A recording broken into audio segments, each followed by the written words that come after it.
Hey everyone, it's Cupcake Guy bringing you another exciting video. I know it has been 2 weeks since my last video, but because of a power outage and one of my hard drives broke down with all my saved materials, I had to redo all the format and it took longer than I expected. But today I will be bringing you a new series, as you can see from the title, Weapon Analysis on Super Shredder. This amazing weapon is classified as a sniper, but has the same explosive power as a shotgun with really long range. I did not know about this gun during my testings in the alpha server, but mainly, a lot of people in Canny and Twine Peaks has picked this to be their weapon of choice. I'm so happy for finally making this my main gun, because I can stay in a safe zone and gun down all the husks while taking my time. It works really well when you are close to the husk as well. Here is a breakdown of a level 1 without perks Super Shredder taken from White Sushi's all-encompassing spreadsheet. It does 108 damage without landing a headshot, critical hit chance is 10%, critical hit damage is 50%, headshots increases damage by 50%, fire rate is 1 per second, magazine size is 8 shots, range is 5,120 feet before damage fall off, and reload speed is 6 seconds. It does high damage and range of a sniper with the speed of any shotgun. The only downsides you do have to worry about is that incredibly long reload speed. But don't worry, as you can cancel it at any time to make a shot with any reloaded bullets it has done already. If paired with an Urban Assault Headhunter increased rate of fire that I have done a video on in the previous video, this spectacular weapon will excel and take on any smasher with ease by its own.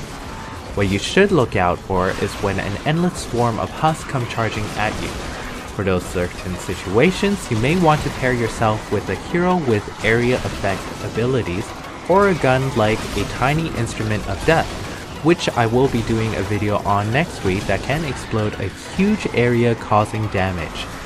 I'm pairing it with my controller Harper, my personal favorite hero, to handle the large crowds with her superior decoy ability. The perks you want to look for to match your Super Shredder should be an elemental damage. Non-elemental damage does 50% damage to elemental resistant enemies. Personally, I do not like the energy elemental perk as it does 15% more than a weapon without elemental damage.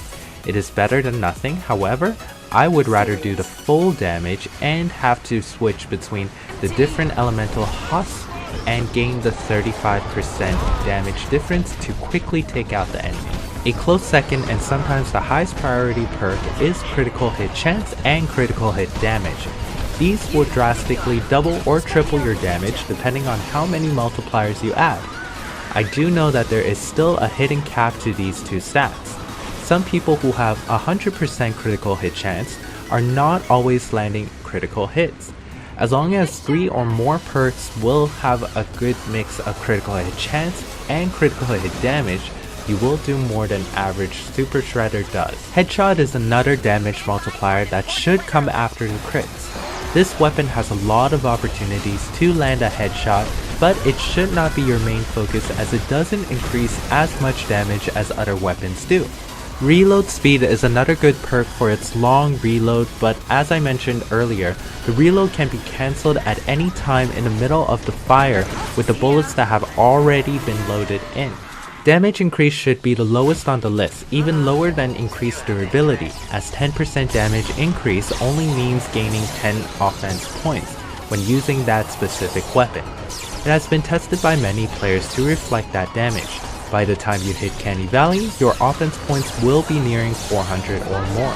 And there you guys have it, my guide to Super Shredder and how to maximize your damage potential. If you guys liked it, please press the subscribe button to be notified for any future videos, and feel free to leave a comment, and any feedback is great feedback. As always, keep playing Fortnite and happy hunting.